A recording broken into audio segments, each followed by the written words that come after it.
Hur kan man gå från 2 piloter till 1 eller helt eliminera piloter ombord på flygplanet för att minska kostnaden för elflyget och göra det tillgängligt för fler? Det ska vi prata om idag.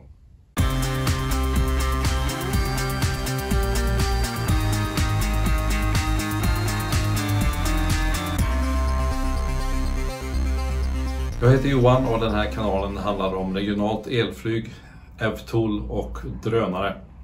Och om du gillar innehållet i den här videon så prenumerera gärna för att inte missa kommande videos. Det är dyrt att flyga små flygfarkoster med få säten mellan 2 och 19 som vi ofta pratar om här. Jämfört med en bil eller buss är flygplanen dyra att köpa in, dyra i drift och det är inte många biljetter att sluta alla kostnader på jämfört med ett större flygplan med kanske 50 eller flera hundra säten. Idag finns inte många flyglinjer eller beställningstrafik i Sverige med så små flygplan. Det är inte lönsamt att driva med ett biljettpris som folk är beredda att betala.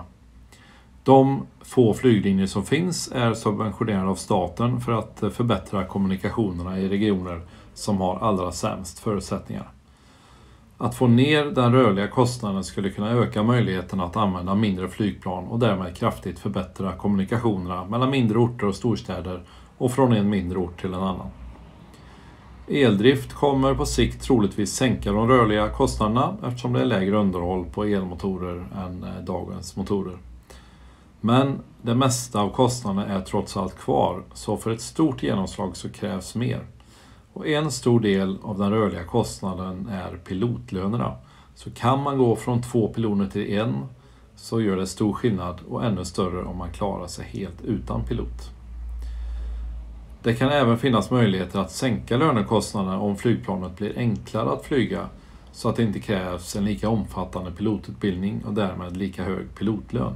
Man skulle kunna se framtida flygfarkoster som en slags avancerad buss där utbildningskraven hamnar någonstans mellan busskörkort och dagens pilotcertifikat. Om planet har förmåga att nödlanda på egen hand så minskar det behovet av att ha 2 piloter, till exempel om den ena piloten skulle bli hastigt sjuk. Det finns redan idag självlandande system på marknaden. Garmin Autoland lanserades 2020 och finns än så länge i 3 flygplansmodeller med upp till 4 passagerare.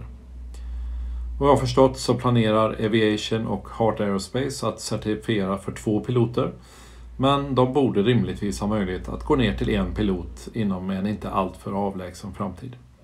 Airbus arbetar idag för att kunna gå ner på 1 pilot på betydligt större flygplan. När det handlar om EVTOL med 2-6 passagerare så är det 1 eller ingen pilot som gäller från början. Kinesiska EHang och amerikanska Wisk, de satsar på pilotlöst från dag 1. Medan Joby, Lilium, Archer, Vertical Aerospace, Autoflight, Volocopter med flera kommer ha 1 pilot från start. EHang sägs vara nära certifiering i Kina, men i USA och Europa är det fortfarande oklart hur obemannade flygfarkoster för passagerare ska certifieras. Så min gissning är att det blir EVTOL med pilot som kommer först till Europa och då i tillämpningar där korta ressträckor med hög beläggning kan uppnås så att biljettkostnaden kan bli acceptabel. Typiska tillämpningar kan vara för att transportera passagerare mellan stadskärnor och flygplatser i stora städer där det saknas rälsbunden förbindelse eller där det finns en tillräckligt stor kundgrupp som inte vill åka kollektivt till och från flygplatsen. Jag tror att pilotlöst är det som kommer krävas för användning av EVTOL på landsbygden där det är längre avstånd, lägre fyllnadsgrad och högre priskänslighet. Med piloter blir det helt enkelt för dyrt att köra så få människor både kommersiellt och subventionerat, till exempel som en del av kollektivtrafiken. Hur kan då en flygfarkost med passagerare flygas utan pilot? Jag gissar att vi kan se mycket av hur det kommer fungera om vi tittar på regelverket för tunga drönare. Drönarbolag som får tillstånd att flyga bortom synhåll kommer att ha operatörer som övervakar och har möjlighet att fjärrstyra den uppkopplade farkosten. Flygfarkosterna kommer vara utrustade med ett stort antal sensorer, kameror och mjukvara för att kunna undvika kollisioner. Tittar vi till exempel på Manna så har deras lilla leveransdrönare ett stort antal sensorer och kameror för att hålla koll på omgivningen. Och kameradrönaren Skydio är känd för att ha mycket bra sensorer och system för att undvika kollisioner. De här förmågorna kommer såklart att finnas i Wisks och E-Hangs flygfarkoster utan pilot också. Sen finns det en viktig faktor till och det är U-Space. 2023 så börjar U-Space rullas ut i Europa och det blir avgörande för att kunna flyga pilotlöst i områden med mycket flygtrafik.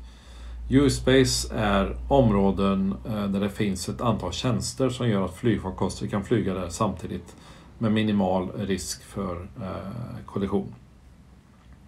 Men som sagt, det ser ut som att vi kommer få se piloter i de första F-12-farkosterna som kommer ut på marknaden, i alla fall i Europa. Kanske behövs några år med drönare utan passagerare, till exempel för godstransporter, för att se att de fungerar säkert nog med sensorer, fjärrstyrning vid behov och U-Space. Eller så går det snabbare. Som sagt så verkar ju E-Hang vara nära certifiering med sin pilotlösa F-12 i Kina.